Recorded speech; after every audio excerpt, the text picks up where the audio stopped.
1학기도 어느덧 후반부에 들어가고 있습니다. 1학년부터 6학년까지 아이가 학교에서 시험을 치고 오면 종종 그걸 사진 찍어서 이렇게 남겨두곤 하는데요. 초등은 학교에서 일제고사가 사라진 후에 이제 학교에서는 단원평가, 수행평가 정도가 남아있는 상태입니다. 지금 3학년, 4학년 정도 키우는 부모님이시라면 이제 단원평가도 좀 준비를 해야 되는구나 라는 걸 알기 시작하셨을 텐데요. 단원평가가 단순해 보이지만 여러 가지 의미를 갖습니다. 오늘은 초등 1학년부터 6학년까지 단원평가의 총정리의 시간, 단원평가 수준도 학년별로 좀 알아보고, 그리고 단원평가를 통해서 아이들이 어떤 성장을 해야 하는지, 또 엄마가 어느 정도까지를 코칭해주고 도와주면 좋을지 초등 6학년 선배맘의 6년간의 경험을 통해 좋은 팁을 팍팍 나눠보겠습니다.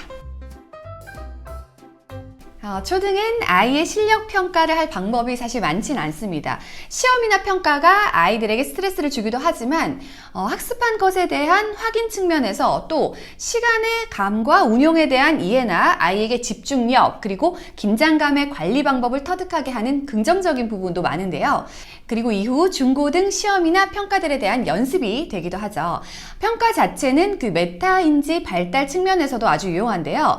학습적인 면에 있어서 아이가 실수나 실패를 경험하면서 학습 정도를 얼만큼 해야 어느 정도 도달이 되는지 알게 되고, 또 본인이 알고 모르고를 판단할 수 있으니 그 메타인지력의 향상에 도움이 됩니다. 평가라는 도구를 통해서 스스로 학습 성취도를 높여가는 방법을 잘 터득해가는 연습을 초등 기간에 충분히 해주면 좋습니다. 4가지로 내용을 정리해봤는데요. 그 학년별 단원평가의 시험 과목과 수준, 그리고 단원평가에 대한 자세, 시험 결과를 잘 만들어가는 과정, 그리고 마지막으로 엄마의 코칭과 역할에 대한 부분입니다. 먼저 학년별 단원평가의 시험 과목과 수준에 대한 것입니다. 이 부분이 제일 궁금하실 것 같은데요. 일단 단원평가는 학교별로, 학급별로 다 다릅니다. 이렇게 보시면 1, 2학년에는 이제 국어나 수학, 그리고 계산 이런 정도의 수학 정도를 치는 시험이었어요. 국어는 그 받아쓰기를 2학기부터 따로 하기 때문에 지문을 읽고 문제를 푸는 것보다 이렇게 단순히 어휘 확인이 가능한 정도를 시험을 봅니다. 전반적으로 1학년부터 2학년까지는 사실 따로 공부를 안 해도 되는 그런 수준의 가벼운 평가인데요. 아이의 입장에서 시험 자체가 뭔지 사실 잘 모르는 그런 시기이기 때문에 시험에 대한 의미를 좀 잘 알려주는 그런 시간이 되면 좋습니다. 이제 3학년이 되면 교과목이 좀 많이 늘어나고, 그래서 영어, 사회, 과학 등 다양한 교과목을 배우면서 단원평가 과목들도 늘어나게 됩니다. 학교마다 또 선생님마다 선택적으로 시행을 하다 보니까 학교가 같은데 옆반은 단원평가를 치지만 우리 반은 안 치는 그런 경우도 있습니다. 그치만 이제 보통 수학의 경우에는 대부분 치고 있고요. 그리고 국어, 과학, 사회 이런 순서로 치는 것 같습니다. 3, 4학년의 국어는 이제 독해 지문들도 상당히 많이 출제되고 사회, 과학, 교과 단원 평가 연습도 하게 되는데요. 영어의 경우에는 요즘은 이제 교과 담당 선생님이 단어와 가벼운 회화체 문장 정도를 배운 것을 시험 보게 됩니다. 그 말하기 수행평가는 별로 없는데 그 듣기의 일부, 그리고 단어 쓰기, 문장 만들기 이런 정도고, 영어의 경우는 이제 배우는 교과서는 비슷하지만 지역 편차가 있다 보니까 평가 수준이 좀 상이합니다. 자, 다음은 5학년에서 6학년인데요. 본격적으로 이제 시험다운 시험이 진행된다고 보시면 됩니다. 5학년에 교과목들이 상당히 어려워지는 느낌이 들고요. 그리고 시험도 아이들이 이제 공부를 제대로 안 하면 당황스러운 점수가 나오기도 하는 시기입니다. 6학년인데도 단원평가 전 과목을 다 잘한다, 거의 틀리지 않는 수준이다 하면 그간 학습을 잘 밟아온 아이이고, 그리고 시험에 대해서도 본인 스스로 훈련이 이제 상당히 잘 돼 있고 어느 정도 공부를 해야 하는지도 가늠하고 있는 경우입니다. 이제 6학년 정도가 되면 그 국어, 수학에 대한 과목 이해도는 높은 편이고요. 시험 스타일에도 익숙해진 상태인데, 영어 같은 경우에도 단원평가 자체는 아마 영어의 다른 학습들을 많이 한 친구라면 어려워하지 않을 거예요. 근데 이제 5, 6학년의 복병이 사회나 과학입니다. 사회과학은 그 시험 전에 생각보다 시간을 상당히 할애해야 성적이 나옵니다.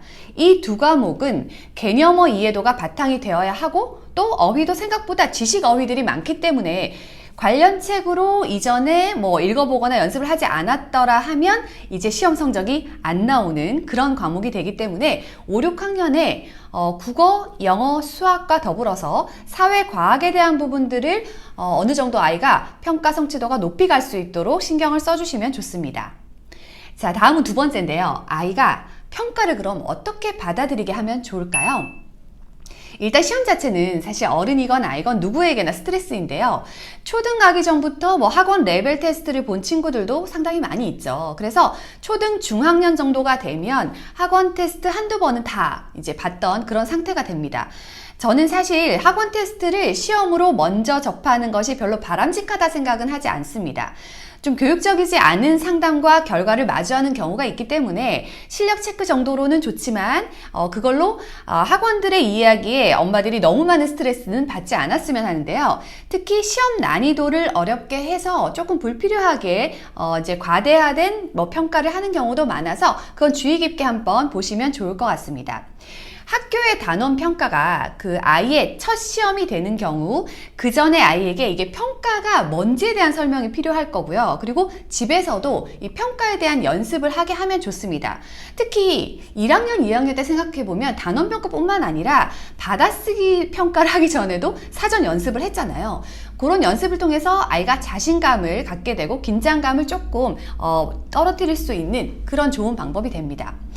학교에서 하는 것만 아이가 순차적으로 이제 사실 단원평가들은 따라가다 보면 고학년이 됐을 때 생각보다 시험에 굉장히 익숙해지고 크게 단원평가에 대해서 아이가 불편해하지 않는 상태가 되는 경우도 많이 있습니다.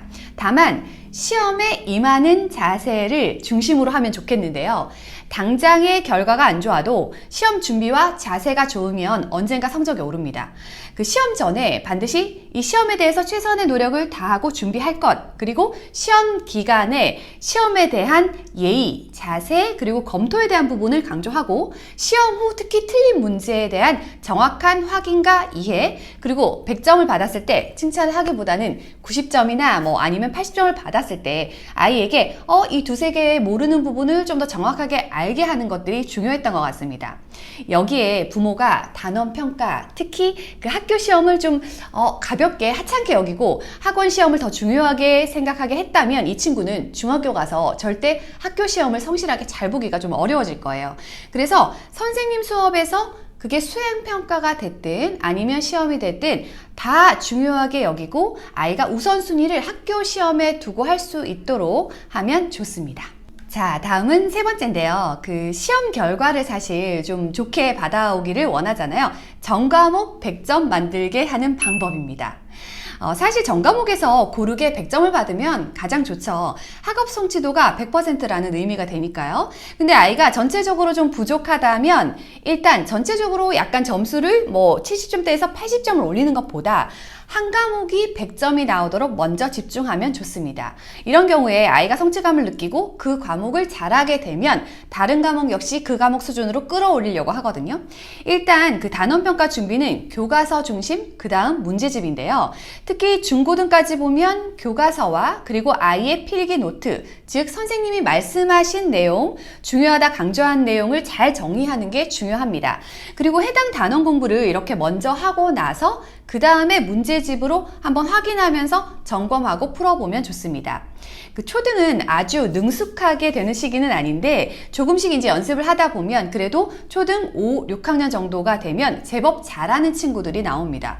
교과서는 그 단원 평가를 치는 국어, 수학, 영어, 사회, 과학 정도는 집에서 별도로 가지고 있으면서 아이가 시험 기간이 됐을 때 집에서도 교과서를 한번 다시 훑어보고 좀 반복적으로 보는 연습을 하면 크게 도움이 됩니다. 자, 마지막으로 엄마의 코칭과 역할인데요. 엄마는 사실 티칭을 하지 않고 코칭을 해야 된다 이런 말들을 많이 들으실 거예요. 처음 이제 초등학교 시기에는 사실 성적에 너무 크게 연연하게 되면 아이에게 재촉하게 되고 또 이제 아이의 결과에 대해서 많이 푸시하는 역할을 할 수밖에 없는 게 이제 엄마이다 보니까 서로 힘들게 되더라고요. 그래서 제대로 좀 체계를 밟고 훈련을 해나간다 라는 정도의 마음을 가지시면 좋은데요. 그래서 결과보다는 과정을 좀 더 살펴보고 수정 보완해 나가는 시간을 충분히 초등에 갖는 자세가 필요합니다. 초등학교 2학년에서 3학년에 엄마의 도움으로 좀 떠먹여주듯이 아이가 준비를 하고 이제 100점을 받았다 하면 이제 점점점 엄마가 손을 떼면서 아이가 스스로 한 4학년 정도부터는 연습을 해가다가 5학년에서 6학년 정도 넘어갈 때 이제 단원평가가 언제지? 라는 것들을 좀 인식하고 거기로부터 D- 며칠 전에 어떤 것들을 해나가야 되는지를 가이드 해주시면서 가르쳐 주시면 좋습니다. 엄마가 단원평가를 대하는 어떤 자세나 말투, 태도가 사실 굉장히 중요한데요. 티칭보다는 코칭, 그리고 가이드를 좀 알려주고 뒤에서 응원도 해주고 격려를 해주는 역할이 장기적으로 훨씬 도움이 됩니다.